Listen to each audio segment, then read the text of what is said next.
Hey, what's up everybody? Sean here.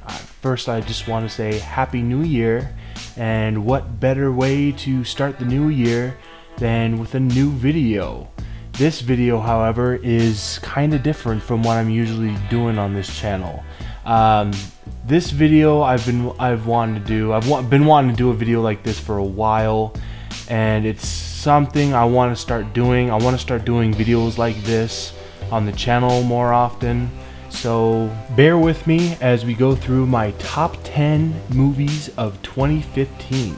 But before we get into that hoopla, I wanted to start listing off some honorable mentions, which are movies that didn't make this list but are still great. Starting with Everly. This is one of the most unrated movies I've seen this year. Director Joe Lynch clearly wanted to create a fun, over-the-top, ultra-violent, balls-to-the-wall action film, and that's what I got from watching this film. If you haven't seen it, you should just give it a chance. Next is Dead Rising Watchtower. This movie is an example of a video game movie done right. The plot is done in a way that makes it feel like another installment in the franchise and not just an attempt to adapt one of the storylines from the game. If you're a fan of the Dead Rising games like I am, definitely check this out. Next is Chappie, which is another movie I thought was underrated.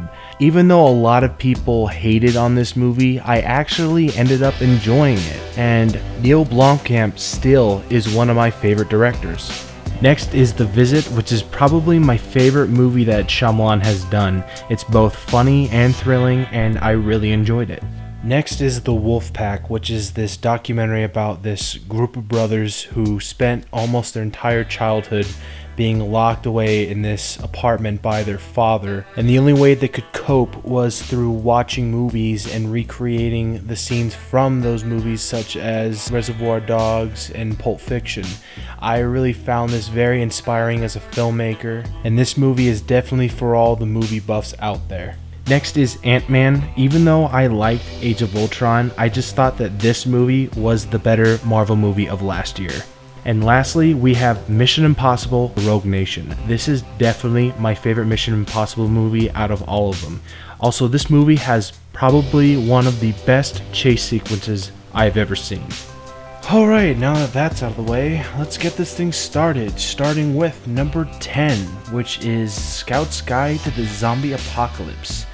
During this year, I didn't know this movie existed until I watched the trailer, and seeing the trailer showed me that this film was going to be just a fun zombie comedy. And once I finally watched the movie, I left the theater really satisfied. I mean, my dad and I went to see it on Halloween, and we had such a blast watching this movie because we were just busting up laughing throughout the movie. I thought the characters were great, there are some really cool zombie kills, and it has some great practical and visual effects. Also, this movie has one of the funniest scenes involving a zombie. I think you'll know what I'm talking about if you've seen it. At number 9, we have The Final Girls. This is a great satire to the slasher films of the 80s like Halloween 2, The Burning, and Friday the 13th. This is also one of the most beautiful looking and well shot movies I've seen this year. I mean, the cinematography is so gorgeous and the camera movement just oozes style. Not only is this movie funny, it's surprisingly emotional at times. If you're a horror fan, then this film is definitely for you. At number 8, we have The Martian. Holy shit. This movie was a huge emotional roller coaster ride. I mean, I was in tears by the end of this movie. Matt Damon was fantastic in this role. I mean, it was an adventure seeing what his character had to go through in order to survive. Also, the rest of the cast were great as well, and seeing how much their characters had to risk was just as thrilling. This is now one of my favorite movies that Ridley Scott has done. At number 7, we have The Peanuts movie. Throughout this movie, I had such a huge smile on my face. I grew up watching the Charlie Brown Show and the specials that aired on each holiday. Seeing this movie was like catching up with an old friend and just having a good time. This is by far my favorite animated film of 2015. At number 6, we have The Hateful Eight. I was lucky enough to see this before 2015 ended, and what can I say? Tarantino, you done it again. He's made yet another great Western that has a plot that's both simple and well executed. As usual, the writing is great, the acting is fantastic. It even has this atmosphere that makes you really feel that cold blizzard by just looking at it. Also, I'm a big gore hound, and I also love his use of practical effects. And let me tell you, this film is extremely violent. At number 5, we have Kingsman: The Secret Service. This movie showed me how much Matthew Vaughn is on a winning streak so far. I mean, the man did Kick-Ass, which was my favorite movie of that year. He did X-Men First Class, which was a reboot that the franchise needed. And now he brings us Kingsman, which was fantastic. If you loved Kick-Ass, then you'll love this as well, because it was like watching Kick-Ass for the first time again. At number 4, we have Krampus. Finally, a horror movie that's not another ghost story and is not found footage. Krampus has this great approach by being a throwback to horror fantasy films like Gremlins and Poltergeist. Not only is this movie the best horror film I've seen in a long time, but it's also the best Christmas movie I've seen in a while. It has this great message about how we should not lose the Christmas spirit and show love to the ones you might not like. This is another movie that has a great use of both practical and visual effects. If you love Trick or Treat, then you'll love this one as well, because they're both directed by Michael Dougherty. At number 3, we have Turbo Kid. Let me tell you right now, I am a huge fan of the 80s. I love the style, I love the music, I love the movies, and let's just say that this movie is the 80s all bundled up into one. Think of this movie as if the movie Rad took place in the apocalypse. Turbo Kid is pretty much a rated R kids adventure film where even though it has a ton of blood and gore, it also has some heart as well. That charm comes from the two main characters, the Kid and Apple, who have great chemistry together.